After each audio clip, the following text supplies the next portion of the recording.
Hey everybody, welcome into the back room. I'm Andy Ostroy. Very excited to welcome Elle Reeve into the back room for the first time. We shall get to Ellie in a second, but first, thank you for tuning in today. We appreciate you listening, and we'd love to hear your comments. So email us at backroomandy@gmail.com and/or post on our social media, and we'll read some feedback next time.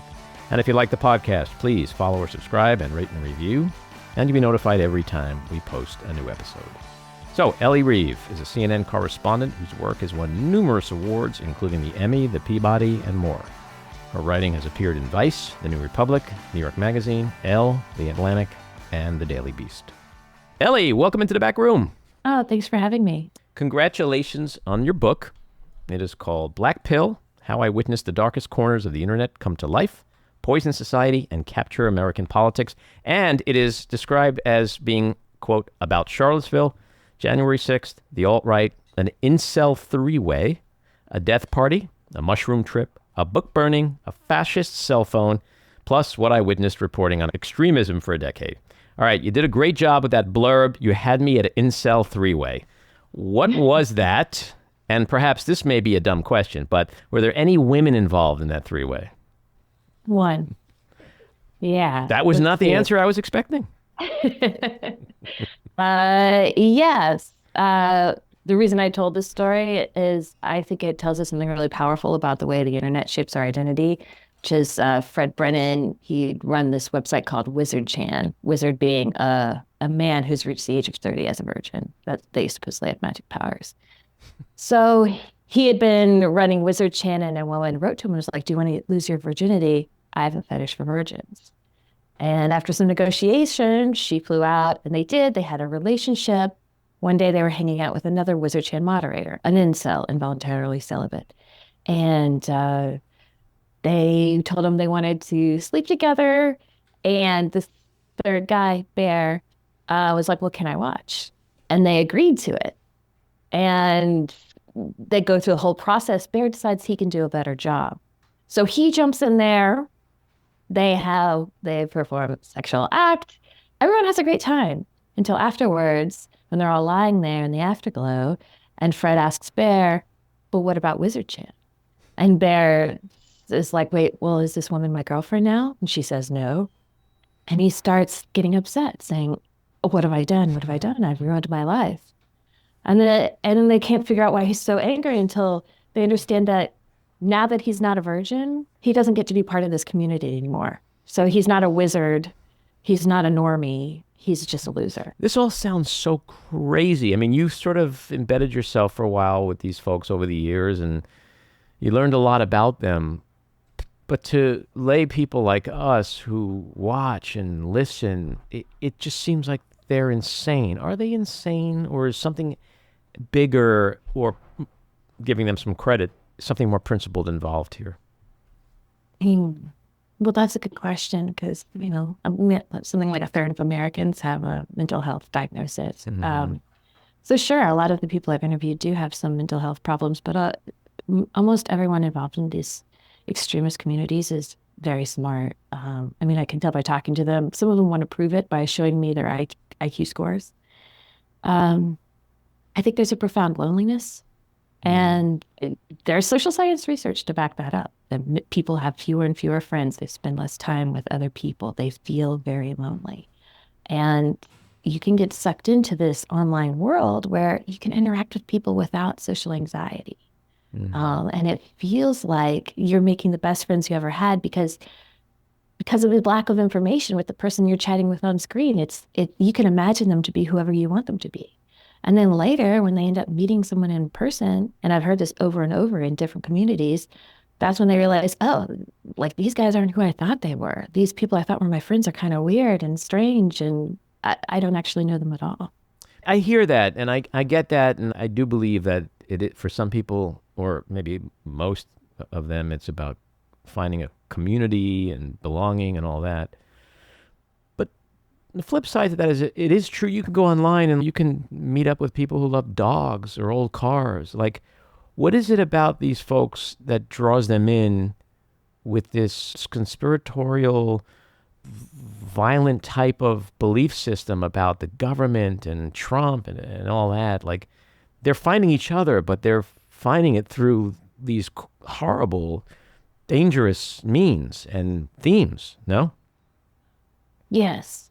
Yes. A lot of people will say to me like, oh, well, these guys are losers, right? And I don't really think the idea of a loser is a good concept. But I've been home alone on a Saturday night. I've been broke. Like many people are in that situation and they don't do this stuff. Right. So all of these guys made many choices that led them down this path. So that does set them apart. At the same time, though, you do find that it starts as a joke. Like I hear that over and over and over again. They get into these communities and let's say it's Holocaust denial, right? They first hear it and they're like, oh, that's just a joke. They're just trying to offend people. They're just trying to make people mad, trigger the lips. And then they're in this world and it washes over them so much, they ignore it. They'll pay attention to it. It's like wallpaper. And before they know it, they realize they believe it. Suddenly they're a Holocaust denier themselves. And there's just this strange way that social media washes over people and penetrates your thoughts. I mean, I've had conversations with people where they've said something to me with all this emotion and passion, like they're saying an original thought. But what they're saying, I recognize as a tweet I've read. You know what I mean? Right. I mean, so it can happen to a lot of people. I mean, I see this pattern happening over and over in regular world too.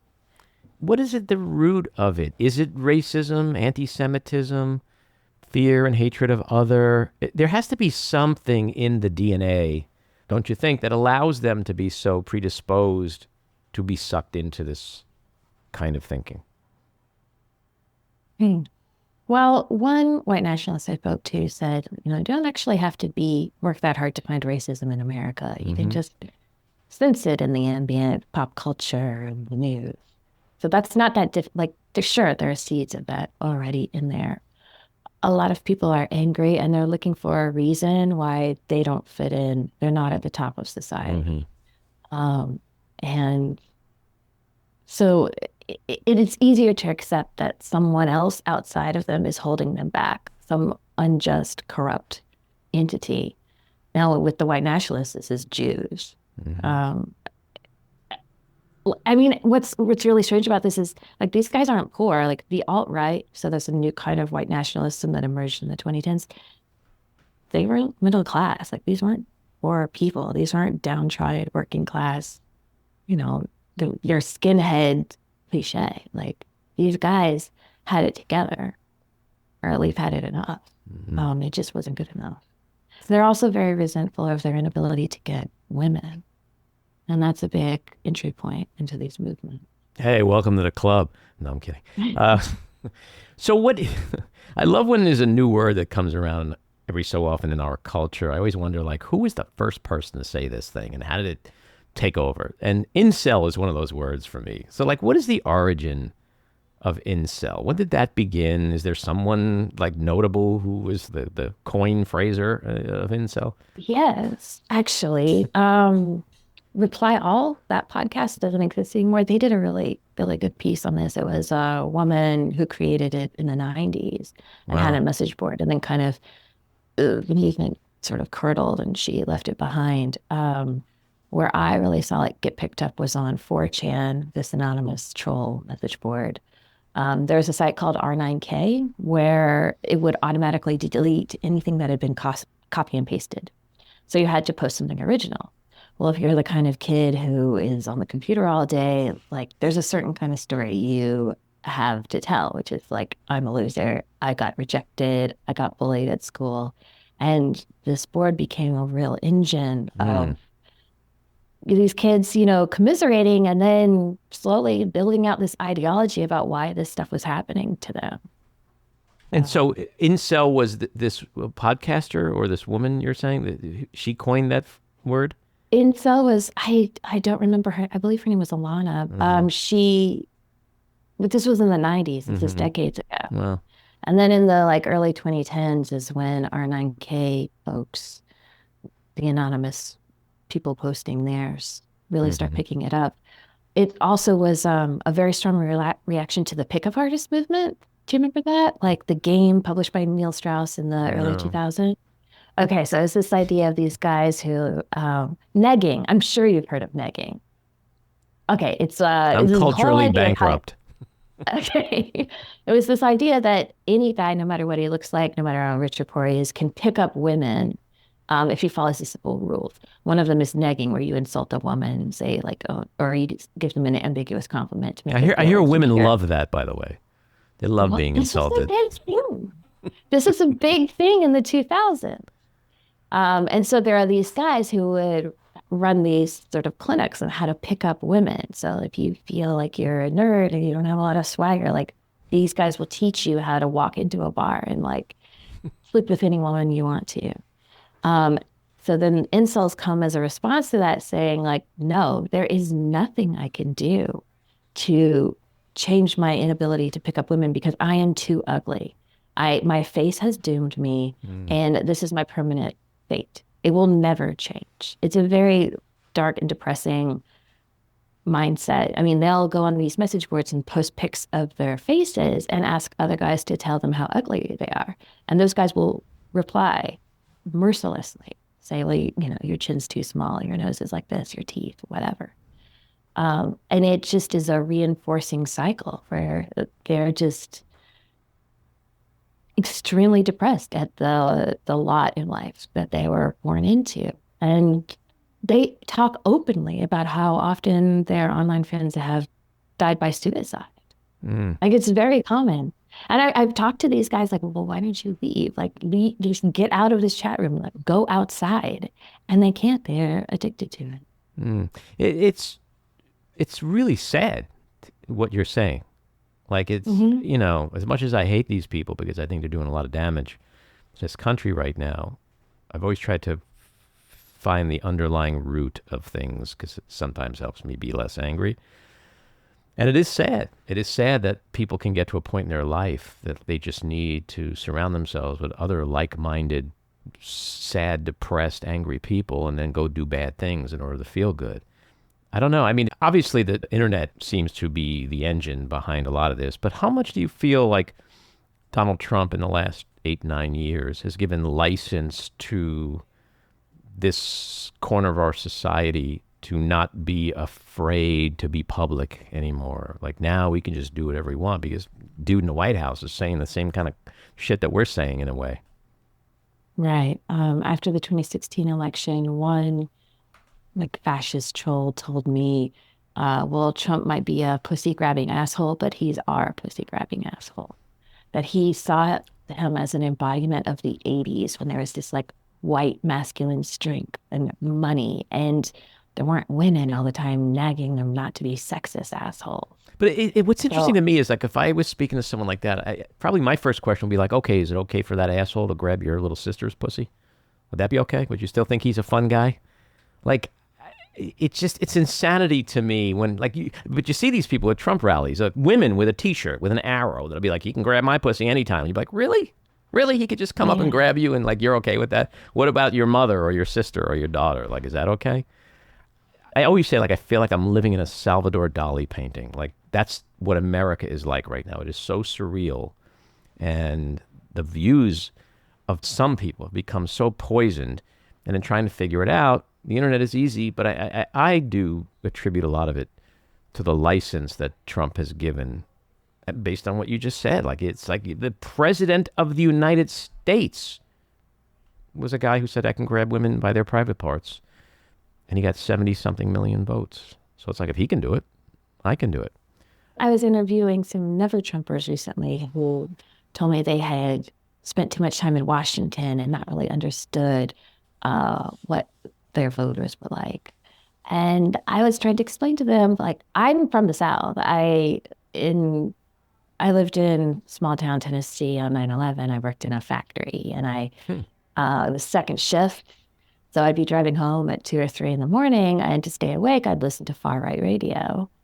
And after 9/11, for like a week, this one radio host would have people call in and talk about the ways what they wanted to torture the terrorist. And it would be very explicit, grotesque ideas for torture. And, at the time, obviously America was attacked. I understood that that was very bad, but it was scary to me what my fellow citizens were feeling on the inside. And I just felt like I've had a window into those drives among our fellow citizens for a long time, a desire for vengeance and justice and punishment of our enemy.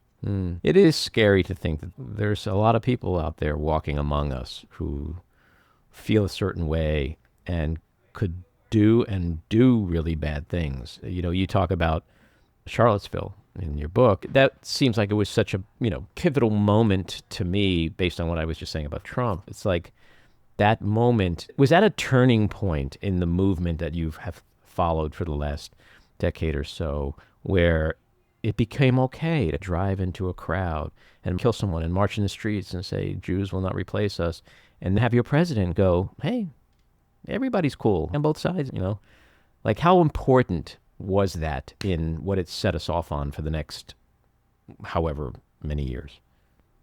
It was a turning point, although not exactly in the way that you're describing. So in the lead up to Charlottesville, this term alt-right was kind of up for grabs. Like Steve Bannon was quoted at the RNC in 2016. Mm-hmm. He told a Mother Terms reporter, like, yeah, sure, there are some anti-Semites in the movement, but that's not the main thing of what the alt-right is.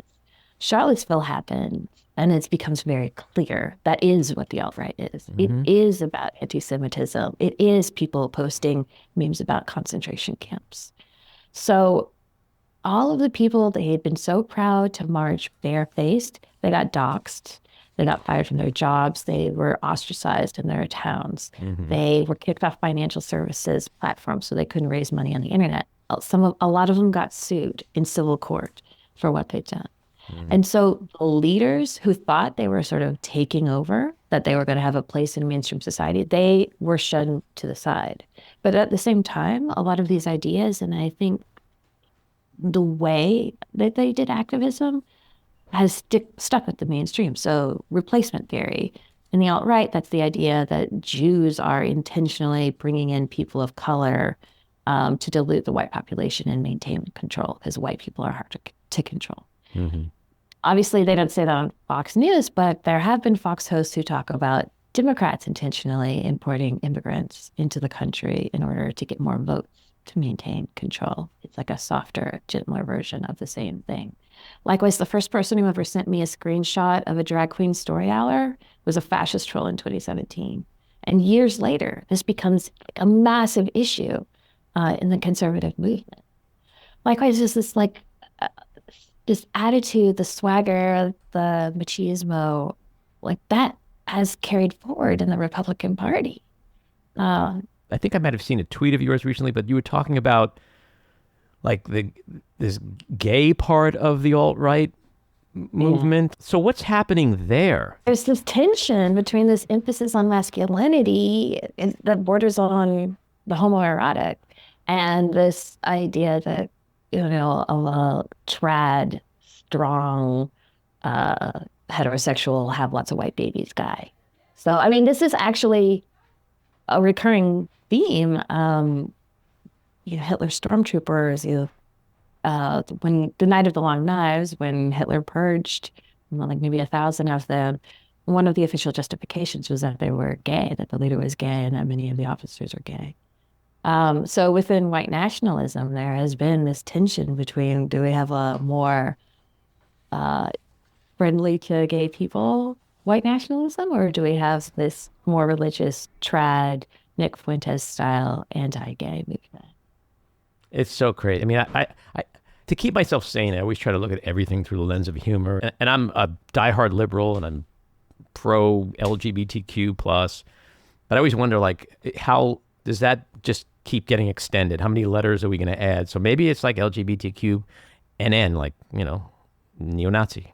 Like we just keep, like it's right. So big. So the 10 gets so big. There's a constant infighting among these people. I mean, like, this is one of the messages I talked to my fascist interview starters. I'm like, everyone who gets involved with this gets destroyed. Like, they're always knifing each other because there can only be one Hitler. They all want to be the Hitler. Okay, but there can only be one, and he killed himself. So, like, one of the ways they knife each other is by spreading rumors that they're gay. It's hard for me to wrap my head around this stuff because it seems like such insanity. But How did we go from a bunch of these guys shit posting on the internet to something like January 6th? And how do we get those people back? That's even the bigger question. It's like, if they're so radicalized, they're in a cult. So deprogramming is really what's needed. How do we come full circle with this? Or are we never going to put that genie back in the bottle? Well, okay, the way it spills over from the internet into the real world is that they started working together as groups to troll the mainstream media, and they were able to get their jokes on TV. Then during the 2016 campaign, they created this meme that Hillary was dying. Then when she did kind of pass out, when she was sick, it seemed like they had made it come true. There was this like escalating sense that they were affecting the real world. Then in 2017, they're having these brawls where they're dressed up as like the alt-right. They all have the same they called it the fasci haircut. And they're fighting with anti-Trump protesters. And there seems to be no consequences for it. So like videos of that, there's a rocket around social media. So there's like this escalating sense that now they can not only punch their enemies online, but they can do it in real life. And that's what built up to Charlottesville. They called it the Summer of Hate. Likewise, like QAnon, I was inside chat rooms for that as well, where what you see is people talking about their enemies as absolutely depraved maniacs who will hit women and children and old people. So they start talking about self-defense. What are ways we can defend ourselves? So within this group going to Jan 6, they're like, okay, you're not allowed to carry brass knuckles, but you could carry a carabiner and put it in your head and it's legal and you can punch people with it. Or maybe a flagpole could be used as a weapon. So this is a way that I've found that people preemptively justify violence that they're going to do by imagining it as self-defense, that they're doing it for something good. Now on Jan 6, there was no Antifa. There was no one fighting back. But they still did all this violence. And that guy, the guy who was saying, well, carry a carabiner, he climbed to the top of the rafters and was like, here are voices today or here are muskets tomorrow. Now, as for deprogramming, I mean, the only thing that I've ever found is like having long conversations with them where I listen to them, but like, can I prescribe that? People have busy lives, like, I don't know, like regular people signing up to rescue people who maybe don't want to be rescued. But one of the people I had followed on Jan 6, when I called her afterwards, our first conversation was crazy. I mean, she was screaming at me, all these conspiracy theories, just absolutely screaming at me about my employer, CNN, and QAnon. And she was screaming about this very specific term for child sexual abuse that I'm not going to repeat because it's awful. And, I was like, this is like, I was just shocked, speechless, because it was absurd, but also horrifying to imagine like what's going on in her head that she's thinking about this. Mm. But then, I called her back some weeks later and then called her back another time. And slowly we start to kind of have an understanding. She tells me that her first boyfriend beat her so bad that she had brain damage. Mm. And that was the first time I started thinking, like, why is it that so many people are willing to believe that there's an invisible network that prevents abusers from being brought to justice? Like, actually, there might be a reason why so many people are susceptible to that. And, finally, I mean, she texted me, congrats on my book, I mean, even like late into our conversation, she asked me very earnestly, like, is adrenochrome real? Like, is there actually, do people eat a chemical produced by babies' brains to stay young? Mm. I had to tell her, no, I don't think that's real. But so like, that's a person, she's done with politics. She's done with QAnon. She's not into any of that stuff anymore. But like, can I tell people go out and find someone and have hours and hours of conversations with them? I don't know. But that's the only thing that's had any effect for me. Yeah, I've talked to Alexandra Pelosi. Her film, The Insurrectionist Next Door, was fantastic, and she literally lived with some of these folks. And you see that, a lot of them, they're not all bad, and they do have stories. And it is fascinating to try to understand where they come from. Because to me, that is important as much as I dislike and fear them and feel like they're destroying the fabric of our society in many ways. There's got to be a reason. why they are doing and saying the things they are doing and saying. And so if we're ever going to get beyond this moment in history, just calling them crazy, isn't going to change it. That probably makes it even worse for them. So I don't know. I guess my last question to you is this movement and the threat of it greater today, certainly when you started exploring it a decade ago, but even more so than in just the last 2 years? Like, how big a threat is it to our democracy and our way of life today? Well, I can only point to the things that I've actually observed. And the only times I've ever been able to predict anything is when just a mass number of my sources were all excited about one thing, whether that was Charlottesville, Jan 6, whatever. So things I've noticed, one, I do think the Jan 6 prosecutions have been a deterrent. And when I interview super pro-Trump folks, most of them say they think that the Jan 6 storming of the Capitol was embarrassing and bad, even if they don't blame Trump for it. Mm-hmm. When I covered Moms for Liberty at school boards in Florida last fall, there was a massive turnout of people in the communities against them, people of all different kinds of backgrounds, working class, middle class, upper class, who thought these women had gone too far. And then they went on to lose most of their elections, according to the Associated Press. So I think that this is not a majority movement, and most people want to take action to stop it. I don't know how successful they'll be, but the other thing to look at is how much have the true believers infiltrated mainstream politics. So last summer, Ron DeSantis' campaign, like their online team released this video it had a neo-Nazi symbol in it. And that's what got all the attention. But the entire style and format of the video was of 4chan. It was very much of this community. Like, everything about it was just a straight ripoff of like Trump 2015 memes. And I think that points to that people who grew up on this stuff are now at the age that they can enter mainstream politics. So do they look back on those ideas as the part of my growing up? Right. Yeah. Or do they think, yeah, we were really onto something? Well, now we're in the system, and now we got some real power. That's the scary Right. part. That's a really good point. Ellie, thank you so much for doing this. Great conversation. I do hope you'll come back. Thanks so much for having me. It was cool. All righty. Take care. This episode of The Back Room was edited and produced by me, Andy Ostroy. It was co-edited and co-produced by Matty Rosenberg and co-produced by Jen Hammoud. Our theme song was composed by Andrew Hollander, and our logo was designed by Cricket Lengyel. And special thanks to Patricia Wind. Please take a moment to rate and review the podcast, and also follow or subscribe. Until next time, keep your eyes on Washington, Hollywood, and your own backyards, and have a great week.